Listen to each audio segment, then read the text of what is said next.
In a world where technology is rapidly advancing, artificial intelligence has emerged as both a marvel and a potential threat. This episode of Be More Right Now podcast explores the dark side of AI, focusing on a case where a deepfake audio clip, purportedly of a school principal making racist and offensive remarks, went viral, dividing a community and causing real-world harm. Join us as we uncover the anatomy of this AI fakery, the motivations behind it, and the lasting consequences it had on individuals and the community as a whole. You can find the link to the source material in the description below. Okay, so picture this, right? You're just scrolling through your feed, just another day on social media, and you see a post, someone you actually trust sharing this crazy audio clip. Uh-oh. It sounds like the principal of a local high school going on this hateful racist rant. Oh, wow. Yeah, and it's the kind of thing where you just, what do you even do with that, right? Yeah, no, that's a tough one. And sadly, it's something we see more and more these days. And it's not some, far off thing. This exact scenario, this is what happened in Pikesville, Maryland. Right, this quiet, diverse suburb, totally thrown into chaos, and it was all because of a single audio clip. It's wild, isn't it? It really is. So that's what we're diving into today. How does something like this even happen? This isn't just any news story. This is a deep dive into AI deepfakes and what happens when technology, when it starts blurring the lines, between truth and fiction. Yeah, and what's scary is that this is a whole new breed of misinformation, right? We've all seen those early deepfake videos. Those were pretty easy to spot, right? The movements are all weird, that flickering around the mouth, it just looks off. Totally, but audio deepfakes, totally different beast. Exactly, and in this case, it was scary how convincing it sounded. It was full of racist and anti-Semitic language, and it just spread through Pikesville like wildfire. I bet. It gets to you, and that's exactly what makes audio deepfakes so effective. Our brains, we're just wired to trust what we hear, maybe even more than what we see, It's true, it's like you don't always question it, you just react. Yeah, our brains are wired to process that audio information so fast, especially voices. Think about it. How often do you actually really listen to every single word in a conversation? Right, really analyze it. Exactly. We tend to just trust voices, especially familiar ones. And to make matters worse, this wasn't just some generic thing. This clip had specific details about Pikesville High School, names of teachers, events, everything. Oh, wow. So really targeted. Exactly. They used AI to make this believable fake. And then they weaponized those very real anxieties and divisions in the community to make it spread like wildfire. It confirmed existing biases, So even if, a tiny part of you thought, wait, this might be off, there was all this other information making it feel real. Exactly, like a perfect storm of deception. It's scary how effective it can be. So it worked then? Oh yeah, it worked. People were outraged, scared, some were even threatening violence against the principal. It totally messed this community up. Wow. And this is where we get to Alfie Malone. Alfie, he's a local guy, and he was totally taken in by this whole thing. Heard it, believed it, and thinking he was doing the right thing, shared it with everyone he knew. And what's really interesting is that Alfie, he's not some, tech illiterate guy. He's active online, pretty good at spotting fake news usually, but this got him. Right, and that's what's so important to understand here, the psychology of it all. This isn't just about the technology, it's about how that technology uses our own vulnerabilities against us, So this deepfake, it's out there, right? Yeah. Spreading like crazy. You'd think that would be it, case closed, but it's not that simple, is it? It rarely is, and especially when it comes to the truth, right? Sometimes that's even harder to accept. Exactly. It's like people would rather hold on to something that feels true even if there's doubt. And that's where Kristen Griffith comes in. Okay. She's an education reporter, works at the local paper, and thankfully she's got a good head on her shoulders.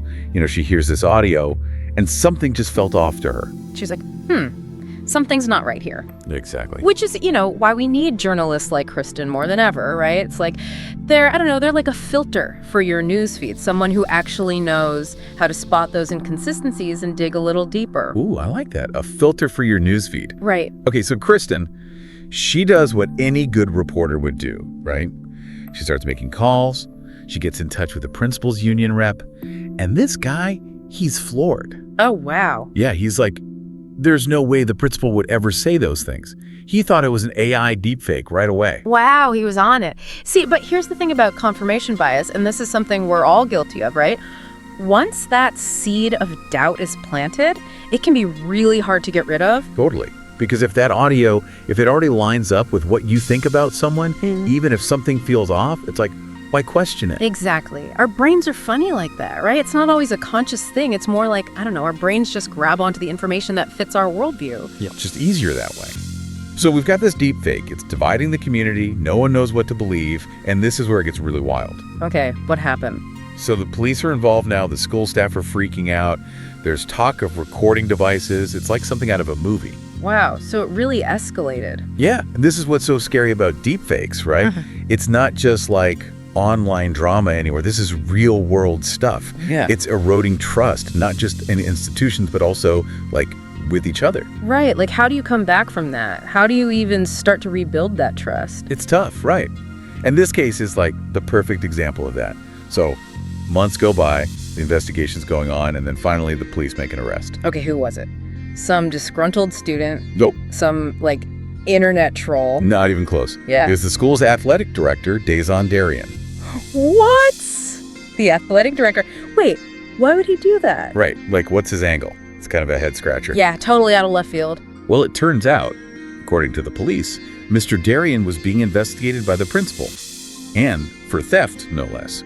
He was in big trouble, probably going to lose his job. Ah, so it was revenge. Classic, right? He creates this whole deepfake thing to make the principal look bad, hoping to take him down in the process. That's an old story, you know? Yeah. Just with a very 21st century twist. It's true. Some things never change, do they? But this whole thing, it just goes to show how serious this is. As AI gets more sophisticated, more accessible, we're going to see a lot more of this. It could be anyone, you know? Your boss, your neighbor, anyone. It's kind of terrifying when you think about it. If someone can create a fake of anyone saying anything, how do we know what to believe? Yeah. So the athletic director, he's going to face trial. The principal's moved on. But that whole thing with the audio, it's still there in Pikesville, you know? Like a bad memory. And that's what's so messed up about this kind of thing. You'd think once the truth is out, everyone would just, I don't know, accept it, move on. Right, like, oh, fake. Never mind then. But it doesn't quite work like that.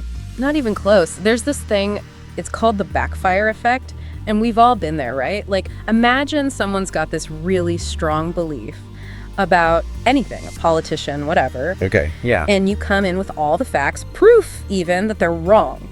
Logically, they should change their mind, right? Makes sense. But instead, They double down. totally, that backfire effect kicks in, and they believe it even more. It's like their brain's saying, nope, not letting go of this. This is part of who I am. Wow, yeah, it's like that thing about the more you try to convince someone, the more stubborn they get. Exactly. And it's way worse online, right? Once something's been shared and retweeted a million times, it's like it takes on a life of its own. Totally, it's like you can't put the genie back in the bottle. Right. And think about it. We're drowning in information every day. It's overload. Our brains just look for the easy route, the stuff that already makes sense to us, even if it's wrong. Our brains are all about efficiency, not always accuracy.